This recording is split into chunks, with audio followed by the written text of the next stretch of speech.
Welcome, our dear listeners. We're excited to be back again with you today after a while.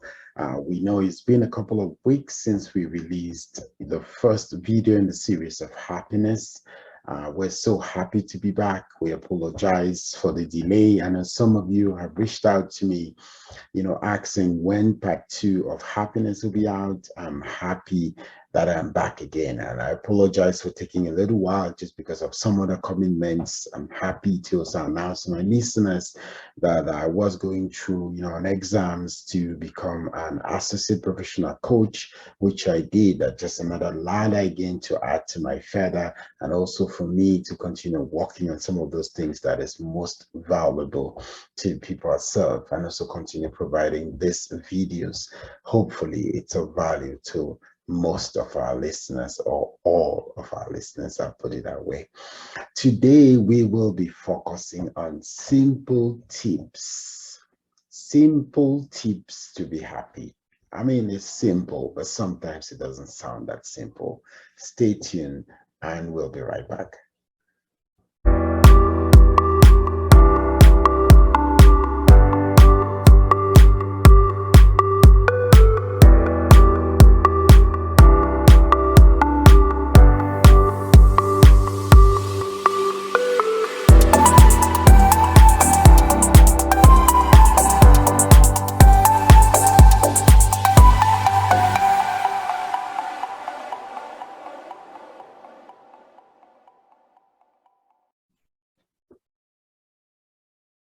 Dear listeners, in part one, we focused on making sense out of the word happiness. We gave examples and illustrations. We talked about the fact that we cannot be in pursuit of happiness simply because the pursuit of something is like setting a goalpost, which means we'll keep running after that goalpost.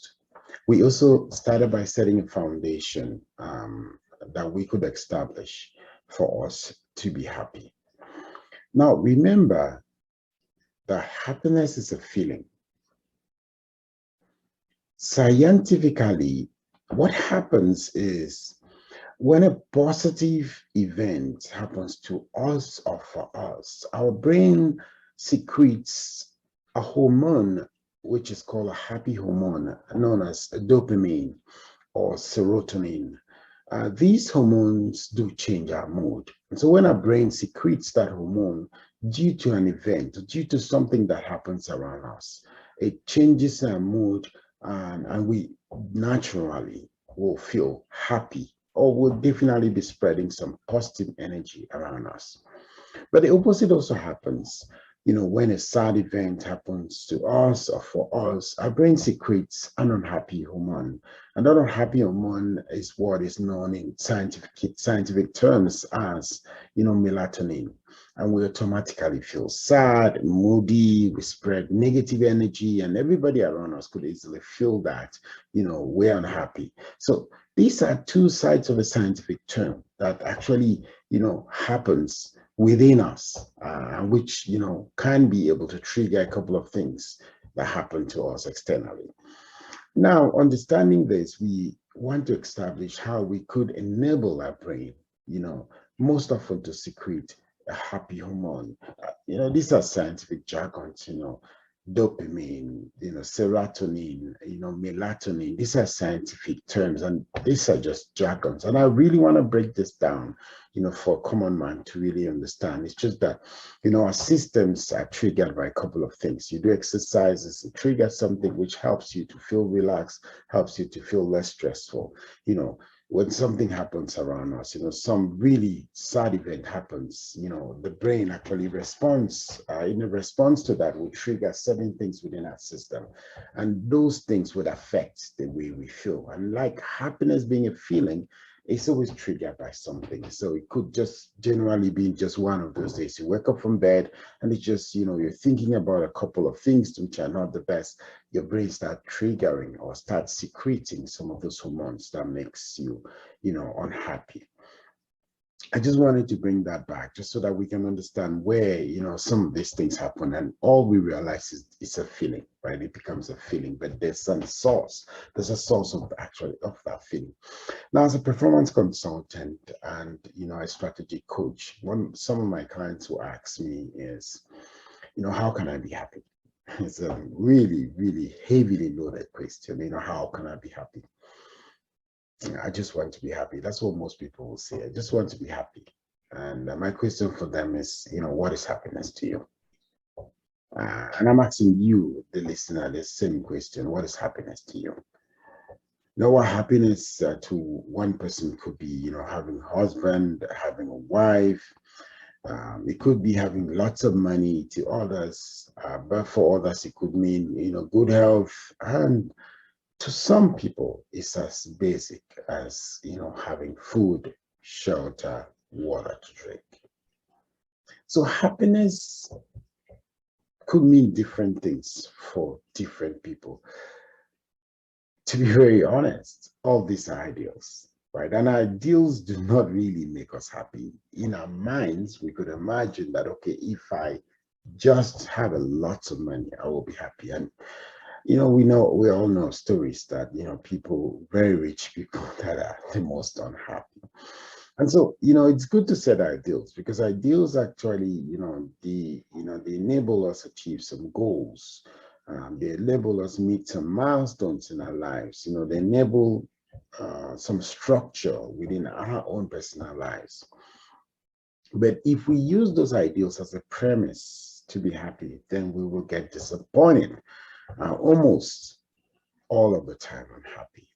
So it's like setting a goalpost, and each time, even when we hit that goalpost, we need to move it again, simply because, yes, we just keep wanting to achieve a little bit more. So it's a lot of things that could be ideals, but are they a premise for your happiness? It's one of those things that you need to ask yourself. And, are they triggering your brain, to secrete, the unhappy hormones that keep you unhappy?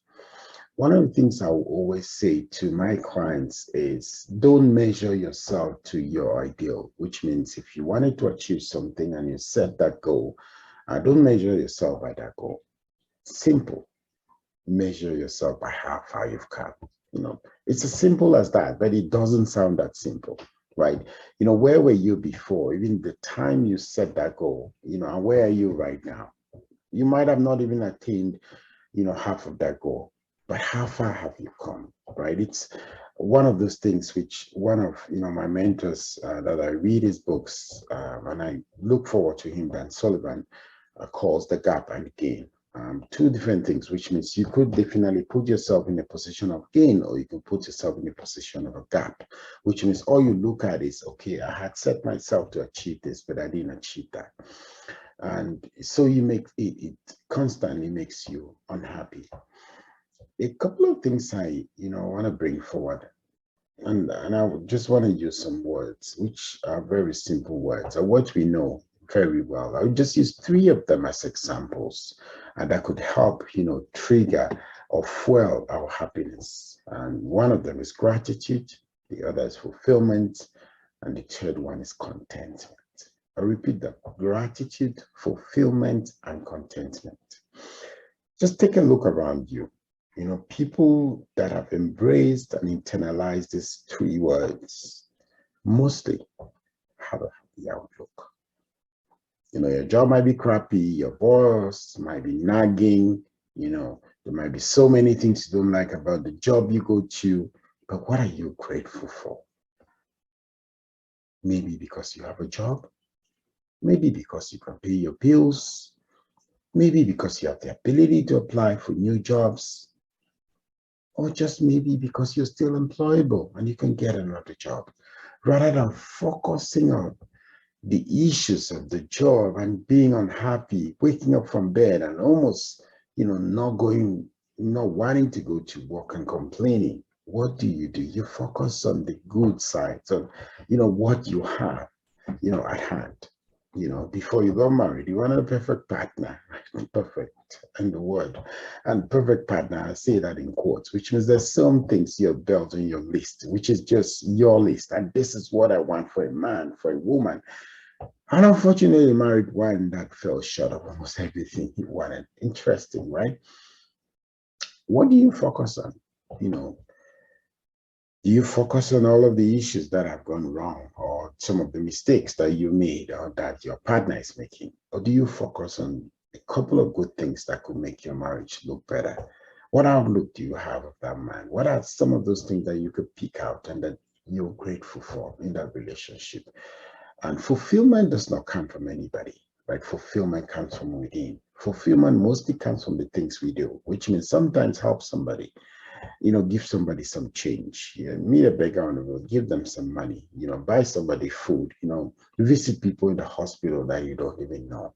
Sometimes fulfillment, comes from so many things we do. And it mostly comes from outside altogether. And being content just means, being happy with what you have, right? There's so many things we can have. There's so many things we can wish. But are we contented with what we have? Are we grateful? Do we have the spirit of gratitude where, we're happy? As a Christian, you're grateful for so many things. One of those things is the air you breathe. Honestly, imagine you had a thermometer on your nostrils and you're supposed to pay for every ounce of air that you breathe. Would you ever be able to afford it, even if you were one of the richest people in the world? I don't think so. That would have been very costly. Just imagine the fact that you're able to eat. Have you gone to the hospital? Have you seen people that, don't even have food to eat? Just imagine the fact that, maybe you live in a home and you know how many homeless people live out there. Are you grateful? Are you content with what you have? A lot of what we build, the simple tips that you can build for you to be happy is being grateful, being fulfilled and being content. Putting those three words together for me has meant a lot. I've learned myself, and I'm sharing this just because they look very simple, but they are not as simple. And the goal is not for you to constantly wish that your brain will always be secreting dopamine. There will be times your brain will secrete, melatonin, which is what you might not want. But the essential thing is for you to be mindful, just so that when those things start happening, you know exactly that you're falling at a place where you need to be able to use some things around you that can help push you forward, that can give you a happy outlook. There's so many things you might have not achieved that others might have, but it might be 1,000 things that you have attained and that you have that many people are looking forward to you. How do you create your own happiness? What are some of those simple tips that you maintain that will keep you happy? This has been Ndoping and Co. And thank you so much for listening to part 2 of Happiness Today. If you've never subscribed to our channel, please go to Ndoping Coaching or click on the video and you can be able to subscribe directly. You could also visit us on our website, www.ndopingco.com, and you can follow us on Instagram, which is simple_ndoping_co. We appreciate you and we thank you for creating time to listen to our videos. Please, if there's anything of value that you gathered from this video, feel free to drop a comment for us, like our video. We do this because we know we have a couple of people out there that have been encouraging us and that have enjoyed our videos. Thank you so much for watching, and I look forward to seeing you in part 3 of Happiness. Bye now.